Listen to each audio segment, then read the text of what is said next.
So I think a lot of giving myself away, not knowing who I am, the weed and the alcohol, like, because there were times where he would set something up, I would go see somebody, and then I would come home and just cry.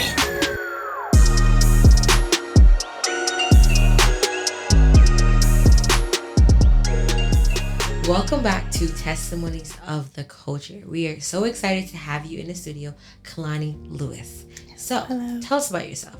Bring us through your childhood. Oh boy. I think just to start off, childhood, I didn't really grow up in a religious or churchy home. It was more of like really the opposite. There was a lot of church hurt with my parents, and them being kind of military kids. They moved around a lot. There was a lot of instability. But I did feel like a pull and a tug with God. I didn't really know who he was or anything really about Jesus. But looking back on my life a lot, I can see his hand on me 100%. But I'm adopted. My biological mother, she got into a really toxic relationship with my biological dad, and that ended up, she was using a lot of drugs, addicted to alcohol. So, authorities stepped in. I got pulled from my family, and we were adopted by her brother. So her uncle raised me, such a great man. But I think the whole idea of adoption, or at least where I grew up, is that you would kind of be placed into a different, like, better home. And for me growing up, like, I just didn't feel like that was the case. My dad was an alcoholic recovering from drugs. My mom was a workaholic. So there was a lot of me being home a lot with my younger sister who I was adopted with. I kind of felt like I was raising her in a sense. We had an older sister, and I feel like just all the attention was on her. Anything that I tried to do in life, whether it was outside, extracurriculars, or within school, like, nothing could ever please my parents. I always kind of just felt like an outcast within my family. Even in our, like, setting with just kids and in school, like, kids would say awful things just about their assumptions with adoption, like, oh, you weren't wanted, they left you on somebody's doorstep. And with my adoption being closed to us, I didn't know anything. Like, they didn't tell me why, my life had taken the turn that it did. So for years I grew up feeling unwanted by my biological family, but also feeling that with the family that I had, or that God had given me, placed me in. My dad being an alcoholic, he was physically abusive throughout my life. My mom too, verbally, physically. But they've grown from that. I love them. They're great. We've worked on our relationships a lot. And knowing kind of this is their first walk through life too. They're not perfect, just as I'm not. But there was a lot of moving around. I grew up in California, so Southern California, Northern California, literally all over. Jumped from there to New York to North Carolina, so it's been a lot. But when we moved down to Southern California, I remember being in the Huntington Beach area, and that's when I kind of got connected with a great group of girls. And through that, I kind of began to develop my walk, like, with God in the church, not really understanding really what it was or what it is, but I knew that he was calling me.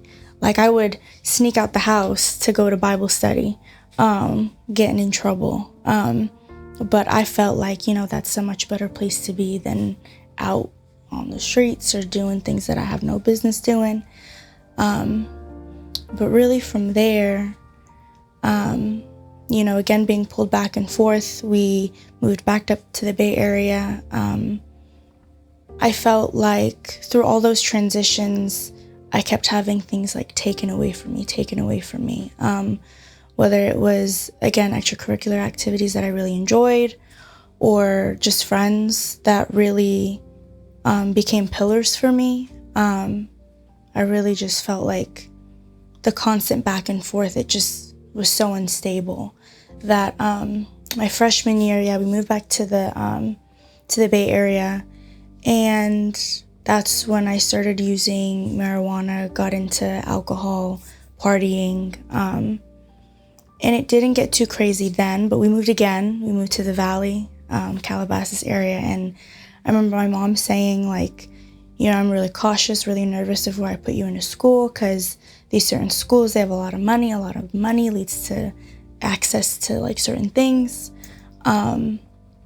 But high school really took a turn for me. I think that there was a lot of mental instability and a lot of lack of self that I was turning to a lot of validation from everywhere else. Like, I grew up not getting that from home, so I turned to boys, men, attention that way. And then that got me into really unhealthy situations, really unhealthy relationships, being codependent on those relationships and codependent on, again, like drugs and alcohol.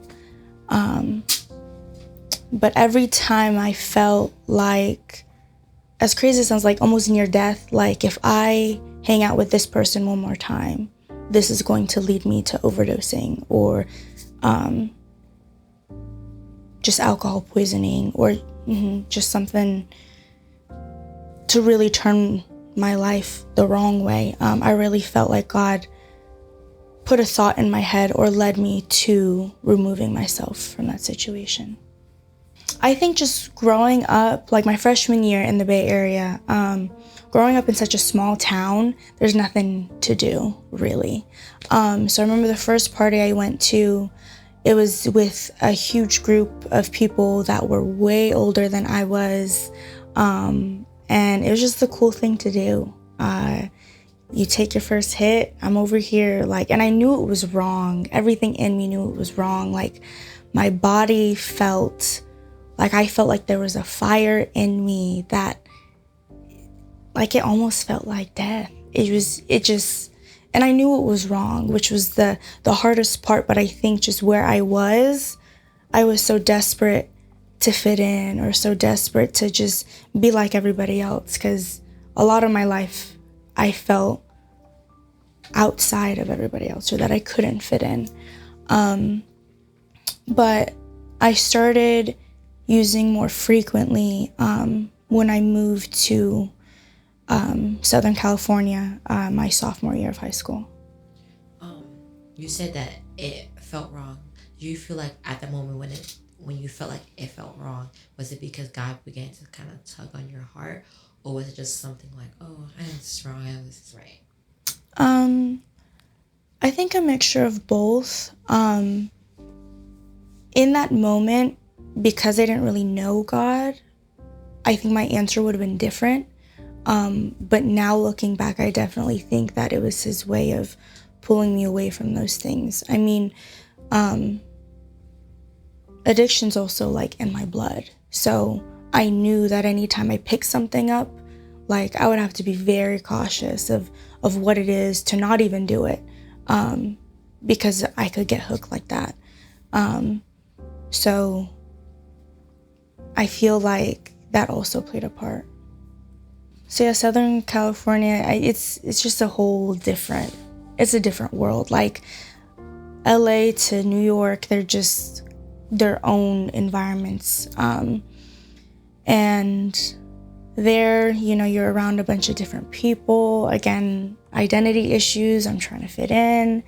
People partying way younger than I would have thought, messing with hardcore stuff, shrooms, cocaine. Some people, even as I got older, like crack and meth and all that stuff. But I remember being at my first party, hanging out with my first group of like girlfriends that I thought I found. they were just drinking and smoking all weekend, hopping in cars with guys that they didn't know, that they could get stuff for free. And even it got to a point where I would remove myself from them. When I felt a little, again, outcasted, uncomfortable, but I think that was God pulling me. Like, you're not meant to be here with these people. And then through them, after them, I think I found a nice group of friends. I was kind of like that solo group hopper, trying to find my way through, trying to find my people. But one group after another, I found myself in a relationship with somebody that, looking back, was just kind of using me for, I guess, his looks, I think. And at that point, again, I was in and out of church with certain people in my life. Like, my aunt would come around and I would go to church with her.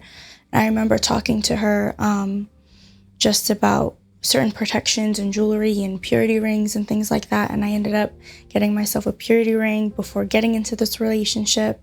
And then that ring comes off.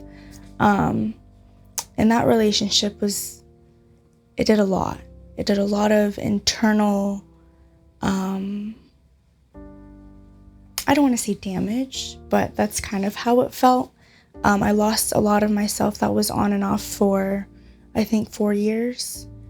Through that, I think there was, his own addictions that he was dealing with that he would kind of push onto me. So I was expected to be a certain way, look a certain way, act a certain way, or perform a certain way.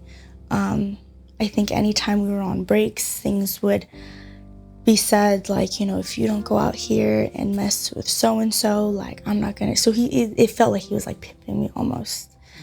So there was a lot of, my value is in my body and what I give to people.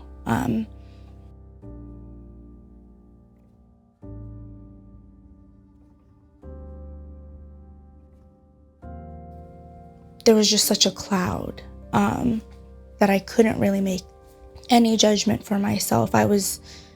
Any decision that I had to make, I had to get the okay from him, or I had to get the okay from just an outside voice. Like, I didn't trust myself at that point. I didn't believe my own thoughts. I grew up thinking that there was a certain point in my life where my anxiety got really, really bad, my anxiety and depression. I had thought it was when one of my grandfathers passed away.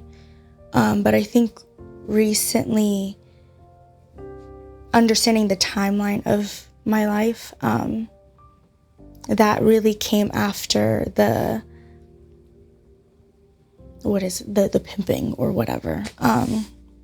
Because there were times where he would set something up, I would go see somebody, and then I would come home and just cry, like scrub myself in the shower.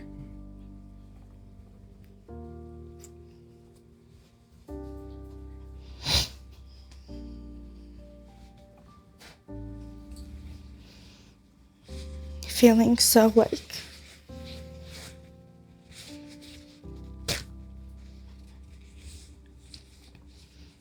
ashamed or disgusted that like I couldn't even, like, where's my backbone? Why can't I say no? Why am I doing this for this person? But it was a couple of instances or times where like I would just cry myself to sleep, like, what am I doing? How did I get myself here? But I think that's when my depression hit. I was having experiences with sleep paralysis, nightmares, social anxiety. Like, when I explain like my anxiety to people sometimes, I'm like, they're literal voices in my head, like sitting on the corner of my room, like balled up, like shaking, crying, like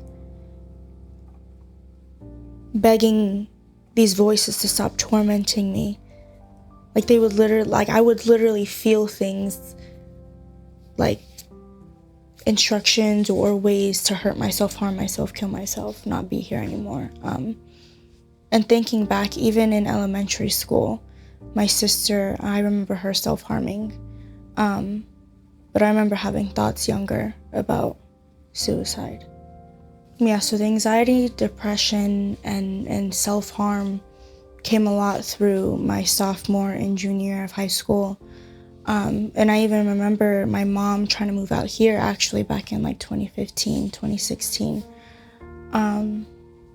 And knowing that could be a fresh new start for me. But I think just being so afraid of something new, I was comfortable in what I was. I didn't, again, know if I could make it on my own outside of what I was already in. But I've never been great in school. That was not really my thing. Grades were not my thing. So not really feeling like I had a place within the household, within, I guess, just a community at school or outside of school. Not even being good in school, like, really, what was I here for? It's kind of what I felt.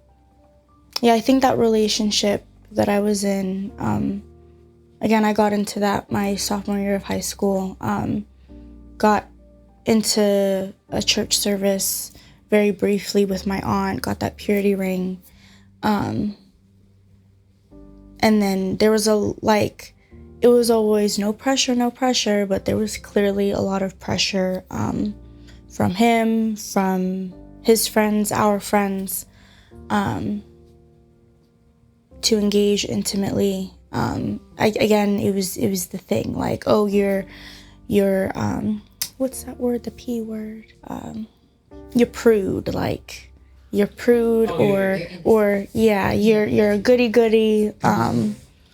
Yeah, there was a lot of, I feel like, trying to set up me with other people even before that relationships. There was, again, I was a sophomore, so there was like people trying to hook me up with like seniors or people that were graduated already. And for me, I'm like, absolutely not. Like, that's no.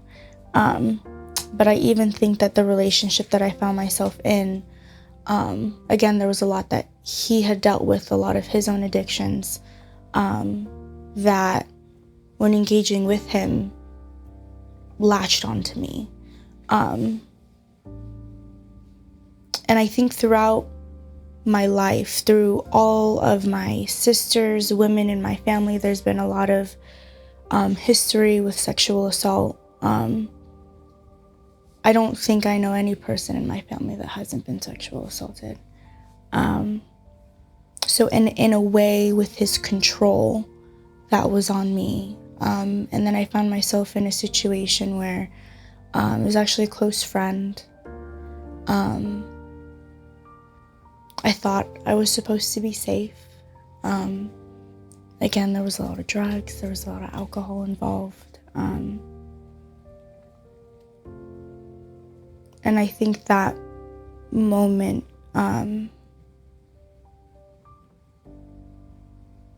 the suicidal thoughts or attempts like ramped up a lot.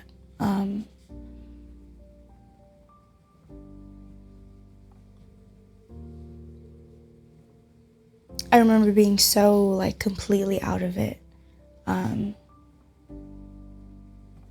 I couldn't even talk. I couldn't even vocalize or verbalize like what I was comfortable with, what I didn't like. I couldn't even say no.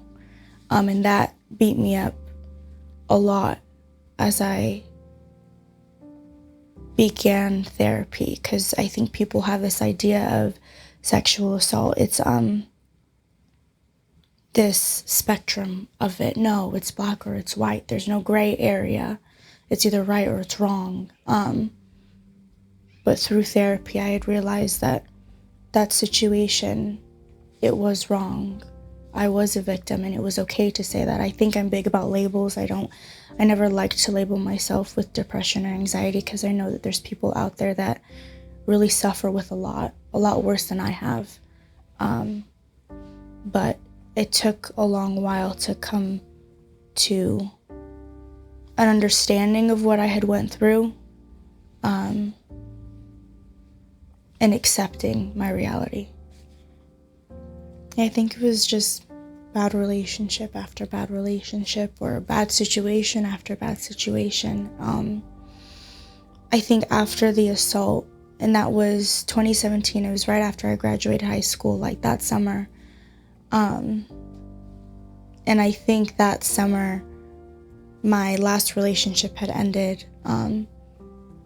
That I think this day and age, like, women are just, about embracing yourself and your body and all this, like, liberating stuff that I found myself in a lot of rooms, a lot of beds that I should not have been in, that it really tore me up. It really ate at me internally, knowing that this is not what I wanted. This is not the path that I wanted to go down.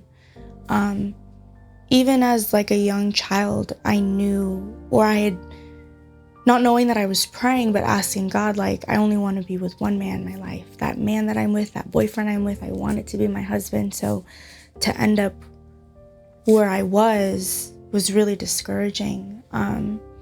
And then again, there's just all these voices in my head telling me that I'm not good enough, that I'm worthless, that who's gonna want you now, or even just in controlling relationships, that if I don't, listen to them or do as they ask, they're not gonna love me, or they're not gonna give me what I'm asking for, when in reality, like, relationships are not supposed to be transactional. They're not like that. God's not like that. But from summer of 2017, I think that I just knew that it was about my time up in California. I remember being at a party with a new group of friends, and they were introducing me to cocaine. And there were several times where I felt like I had the willpower to say no. But I remember one night, like, I hesitated. And I knew that if I did not get out of that friend group, if I did not get out of that situation, again, I felt like death was on the other side. So I called up my biological mom. She's in New York, with my other siblings. And I was like, hey, can I come live with you? So I moved, I think December of 2017, to New York. And about 6 months there, I finally got my first, like, restaurant industry job. And that in itself is like a whole nother life. I don't think I know any person that's in the restaurant industry that's not on something, or not consistently, like, just using, whether it's alcohol or drugs. Like, even nowadays, like weed, like, everybody's on something. I really think it's just the lifestyle. Again, you're up late hours. I mean, obviously it's different, like, than your typical, like, brunch spot, but a lot of, like, the late night places, you gotta run on something. A lot of these people have, like, children and families, they're up all morning taking care of them. They're up all night trying to make money. And the restaurant industry, service industry can get very, like, addicting. Like, it's quick, fast money. And again, you're making your money, you're making your bread, you have this, like, adrenaline high from being there all night. And then, especially being in New York, like, everything's still open. You go out, you go to the clubs, you go party, you go to the hookah lounges. So 3, 4 a.m., 5 a.m., you go home, do it again. But the service industry can just be really exhausting. Like, you almost have to mirror your guests. If you have, like, a very kind of self-service, like, timid guest, you're gonna want to, like, stand back, not push on them too much. If you have a very, like, uppity, very personality kind of table, like, obviously, like, we live off of tips, so we gotta mirror and work with what we have, to obviously make your experience great, but I gotta make a living. So that can be exhausting, mirroring people all day. So again, I'm reintroduced into a lifestyle that I was trying to run away from. But being in New York, getting that first job out there in the big city, we were introduced to, again, a lot of new people. I felt like I could almost like rewrite my story in a way, but kind of cutting into a lot. I met one of my coworkers and we ended up dating each other, and that relationship was on, then off, then back on. But through my time in New York, there was a lot of codependency, again, on that relationship, and then on weed, like heavily, like every day, morning, night, parties. I didn't realize, I thought that it was, and I think that's a connotation around weed nowadays, is it's like a relaxer, it's a feel good, like no, it's a drug, and it is a gateway. You don't realize what you're opening yourself up to spiritually. But getting back to that relationship, he had, looking back, I truly feel that he had demons of his own that he was dealing with. So again, opening myself up to that person and the things that they're dealing with. What was it? It was 2020. I found out that I was pregnant. And he already had 2 kids from a previous relationship. And again, I just always grew up, you know, I'm pro-choice. It's not my life, but for me, if I was ever to be in that situation, that is a gift from God that I would not take into my own hands. But I found myself making that decision. He had kind of told me that he had plans for his career and he wasn't going to be there. And he wouldn't want me to be in that position, and just throwing all of these things, like financially, where are we right now? Like, you're still living, you know, at home with your parents. This is where I am. I already have 2 kids. So there was a lot of pressure, again, to make a decision that I knew I didn't want to make. But I saw women around me not having stable, healthy relationships with men, or, you know, their children not really having their fathers in their life or great figures in their life. So I talked myself through making that decision by saying, like, you know, I'm saving them from this. And the decision to get an abortion really ate at me for a really long time, until I sought out therapy. But yeah, I think that was probably June of 2020, and I became really reliant on alcohol. And again, my dad that raised me, he was addicted to alcohol, and I found myself at a point, like, every day I was drinking, to the point where, like, I would feel numb almost. It felt nice to not have to deal with the decisions that I made. I remember going out with a couple of friends, and this was like 12 o'clock in the afternoon. We went to a place that did like sangrias and beer. We were in the city, so I wasn't anywhere close to home. And I remember hitting my pen before, drinking, I think, a whole pitcher of this sangria beer mix, and not remembering anything that happened after. I only remember because of either videos that were taken or stories that were told. And even that goes to say, like, the kind of people that I was around. Like, but I remember just seeing black. Like, all I could see is black. I could hear what's going on. But it just felt like a state of peace, almost. I remember being on the ferry back to go back home. And I think I just told him to leave me there. Just leave me there. If you don't leave me there, I'm gonna jump off. Don't take me off this boat. And I had not told anybody what was going on. I think a lot of the things that I've been through in my life,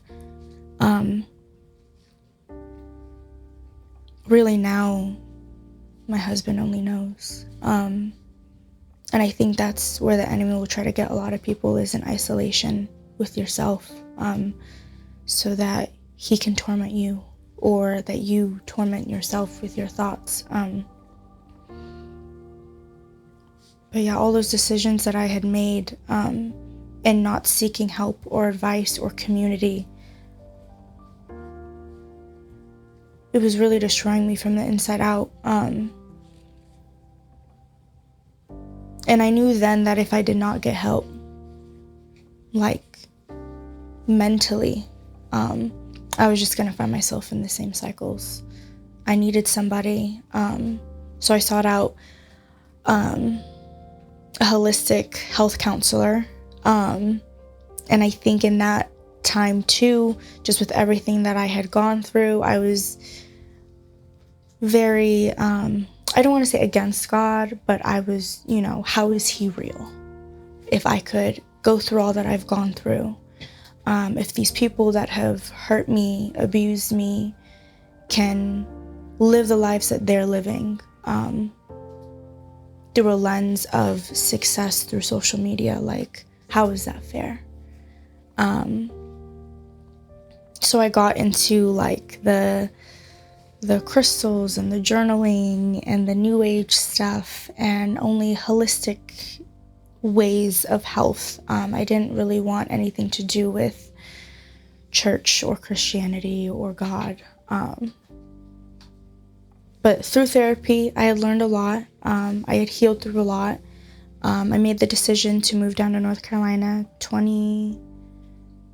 October of 2020. And then introduced into a new field. I was in, like, the wellness spa industry. So I think a lot of people in there are already, like, really into Reiki and all that stuff. But through them, I was also introduced to all the crystals and new age stuff. I think there's a sense of empowerment with new age. Through my whole life, I felt like I didn't have control of anything. So that was kind of my way of trying to get back control of my life. I felt like people had taken so many things from me. So I was no longer going to write myself as a victim or somebody who'd been through these traumatic things. But as for the things that I guess I used or experimented with, again, not knowing what I was doing, that it was witchcraft, but I did the pendulums, the crystals. I never touched those boards creep me out. But I did a lot of the like the journaling and the mantras and yoga and all that stuff. And I think even till recently, like I didn't realize what yoga really was. You're worshiping other gods. Like, there's a lot that's been, there's a lot that has come to my mind and given me clarity on the things that I have, I guess, dabbled in, that I've let in spiritually, that I need to release myself from. But yeah, I would use crystals, walk around with them, like in my pocket, wear them on my neck, my rings, all of that stuff. Anything that I was feeling that I was lacking one day, like I had a certain crystal for that. with me. I remember I bought these rings, and they were kind of, I forgot what stone that they were made out of, but they were kind of like stress rings, and they would break every time, I guess, you just had so much negative energy in you. And I remember them breaking one day. And that kind of freaked me out. That terrified me a little bit. Like, what is this that I'm using? But I would, ask questions on pieces of paper, hold like a pendulum over, and it'd swing and answer it for me. And even like tarot cards, palm readings, like all the stuff that I think on social media, just all these people made it seem like so cool and innocent and just all about like energy, and you don't realize what you're getting yourself into and what you're allowing into your spirit. Even then, I found it creepy, but it was also, I felt like, what else was there for me? But the partner that I was with at that time, he was also into that kind of stuff too. We were learning about it together. He very much spoke of himself as, kings and queens and gods. He is a god, that kind of stuff. So there was also that being fed into me, kind of just like a clean slate, like a sponge absorbing anything that was around me. But I remember the certain people that I was around with work and stuff, they were into other drugs, psychedelics. I remember doing shrooms for the first time. And again, feeling like things like crawling in my skin, like being tormented. I remember feeling stuck on my couch, like hearing every living thing, but it wasn't mystical, it wasn't magical, it was like demonic whispers like through my body. And I remember being terrified. The only thing that I could do was sleep, and I kept, again, not like really knowing who God is yet, just saying like, God, let this pass, let this pass, let this pass. I won't touch it again, I won't do this again. Yeah. But I think the turning point that really got me to seek Christ was just how low that previous relationship was. That relationship turned very toxic, very abusive, very, very quickly. I think to outsiders, it was clear as day what it was. But for me, I think there was just such a long time of, again, codependency and conditioning that was done to where I wouldn't know. And I say that because of other women that I had met where it happened to them as well. But it was just a constant back and forth of me truthfully fearing for my life. Like, am I going to die in this relationship? Am I going to make it out of this relationship? And is this all that I'm worth? My ex-boyfriend and I at the time, he was kind of just like, New York's getting real crazy. We got to get out of here. My mom, who raised me, actually moved out here. So I visited her for her birthday. COVID, I saw everything was open, needed a job. So I asked her, what is the market out here like? And she actually opened up her home to us. And we lived with her for, I think, a year and a half, 2 years. And I think, she saw things in the person that I was with that I couldn't see, and she was protecting herself, but also me in the same time, in the same way. Also allowing me to see it on my own. But she ended up needing us to get out of the house. And then through that, like, I had emptied my bank accounts to get out of the house, to get a car. that had to be in my name because his credit wasn't good enough, but he was going to take care of the payments. Stuff got repoed. We had faced repossession and eviction of our apartment because he wasn't paying the bills. And I was really in and out of that apartment at the time because just of all of the physical and mental abuse that was going on.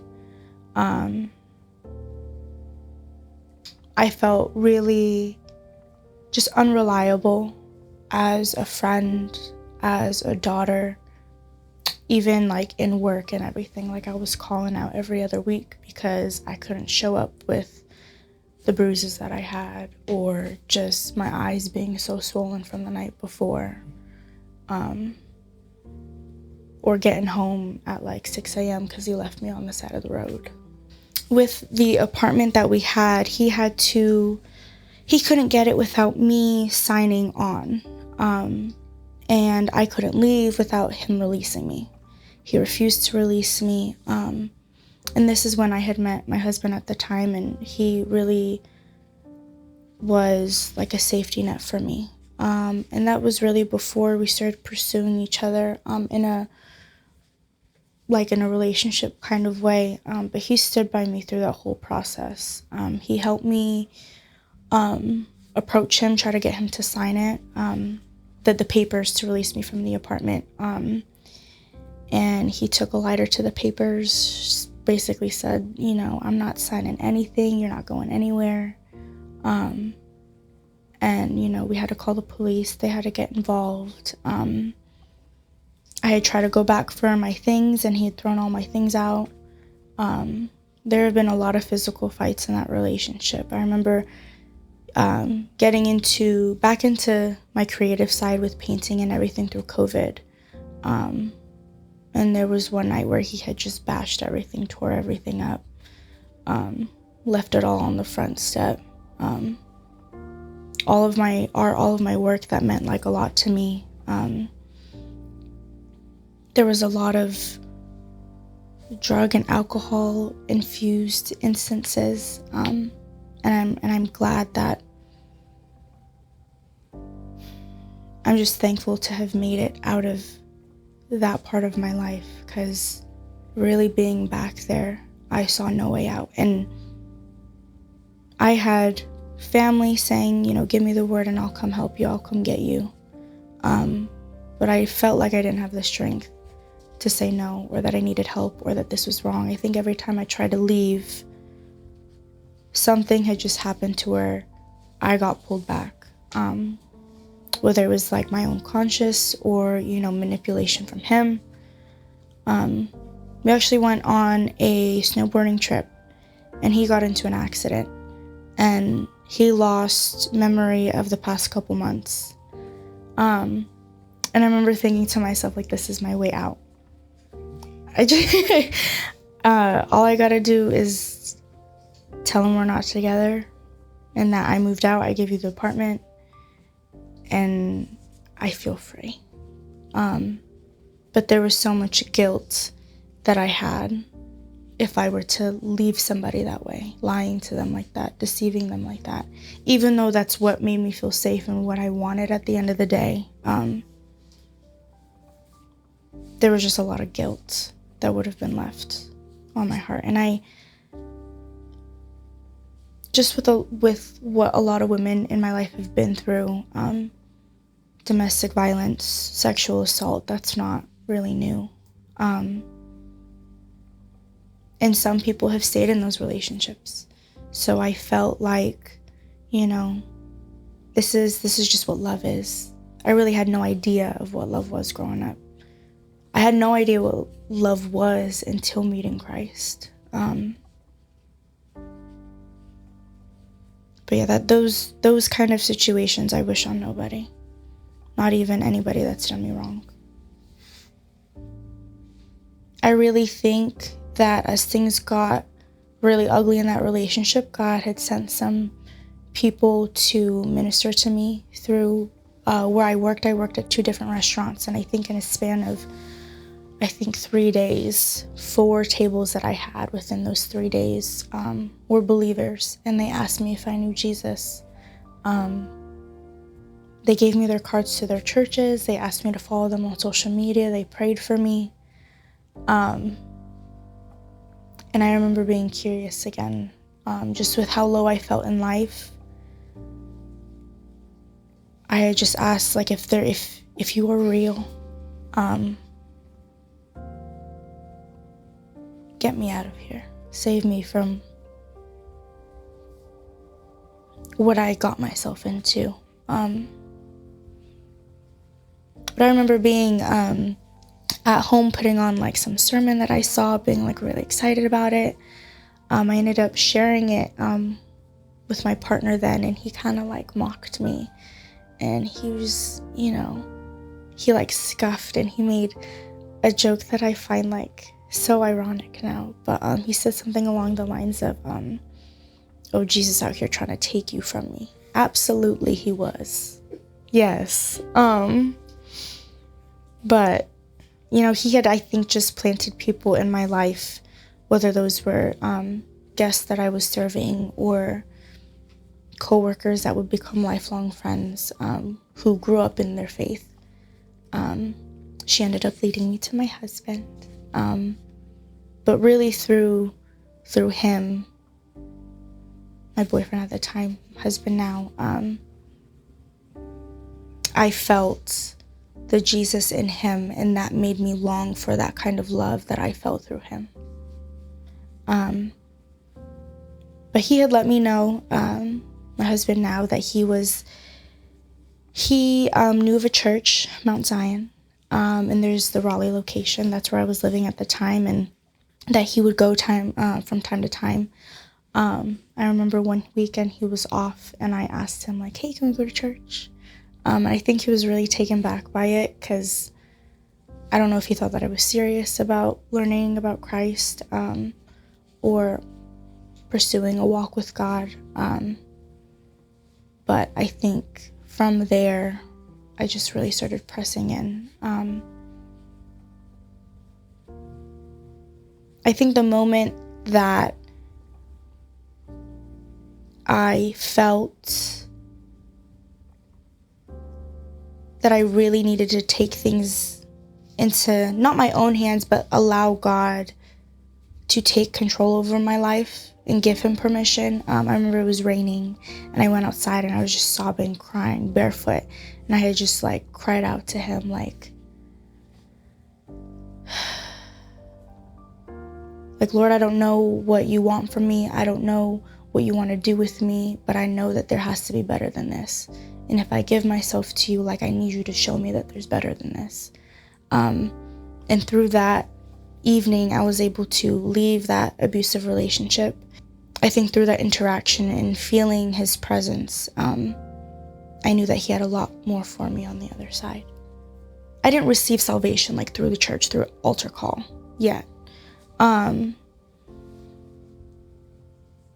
I had just felt a sense of, like, I got you.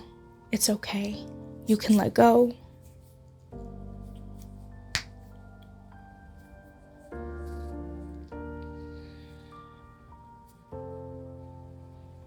I feel like so many things were crumbling down, but I felt safe.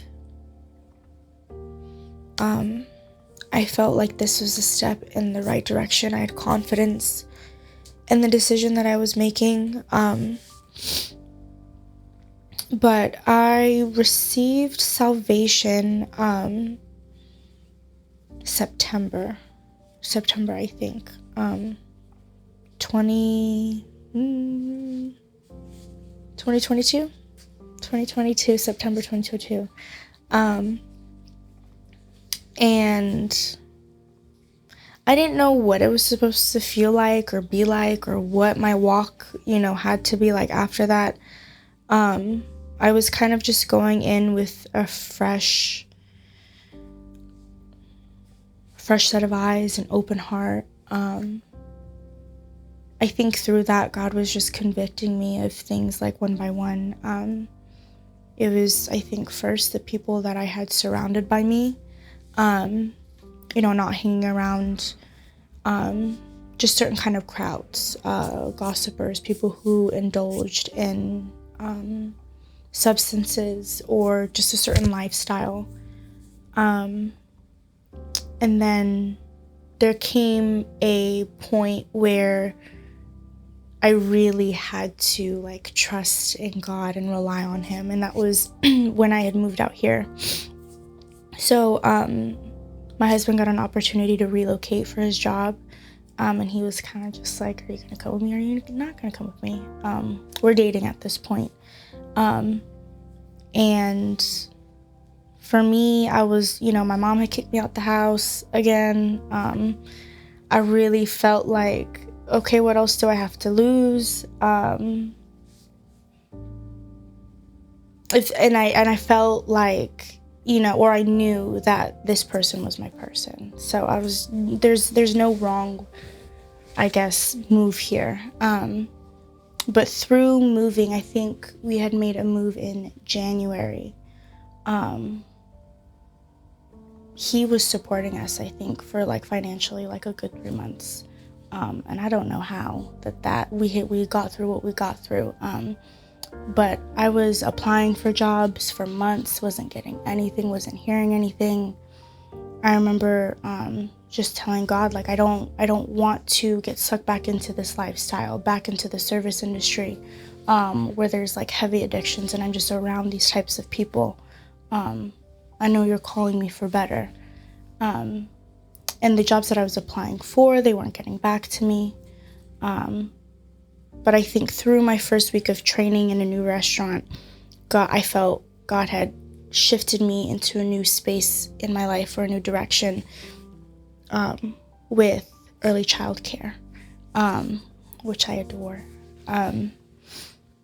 But through those, I think 3 months, it was he'll say it was chicken and rice every night. We really had to rely on God, and not what was in our bank accounts, not what was in front of us or what things had looked like. But I think for our whole time being here, he had gotten to this bicycle incident and had broken his wrist through that even, and how we managed and how God had just filled me to serve him, and be there for him, support him, had taught me a lot. So, is there something, just a word of advice, that you can encourage our viewers that kind of walked in similar shoes and they're in a place of, where is God, or what is next, or is this it for my life? I would say, to the question, where is God? He's right in front of you. He's right next to you. You just have to welcome him in. Even for people who don't know, or who don't have anybody that knows God in their life. That doesn't mean that he neglects you, or that he doesn't love you just as much as he loves somebody that's grown up in the faith. But all you have to do is cry out and say that you're ready, or show me a sign. But be willing. Be willing for the answer that he gives you. Be okay and obedient to where he calls you. Because there's nothing better than what he has for you. So for anybody that's struggling with self-worth or identity, the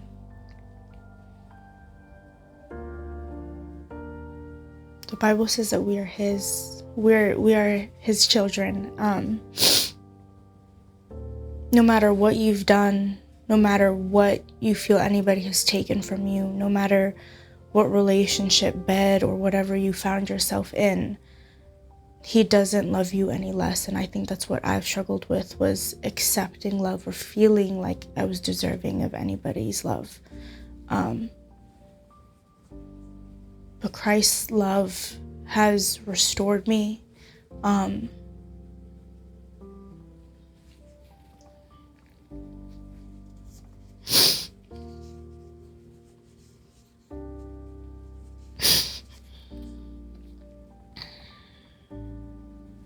I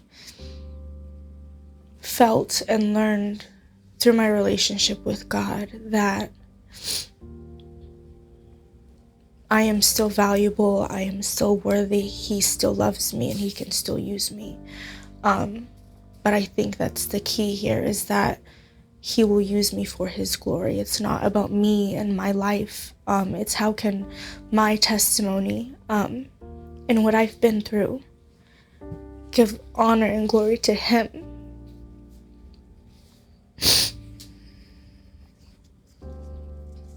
And how can this save somebody's life? Whether that's suicide or just simply giving their life to Christ.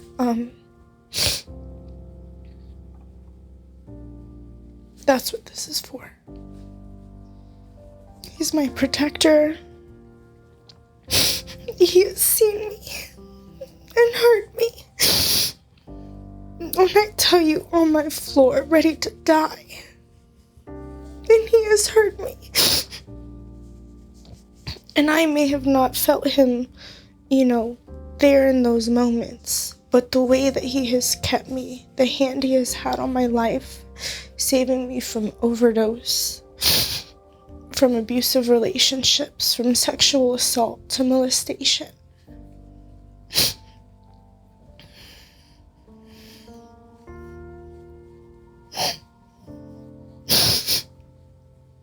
I owe everything. I owe my all to God. I'm so thankful for Him. I would not have my wonderful husband that I do now if it wasn't for Him. I wouldn't have this joy that fills me every day if it wasn't for Him. I wouldn't be able to love others if it wasn't for Him.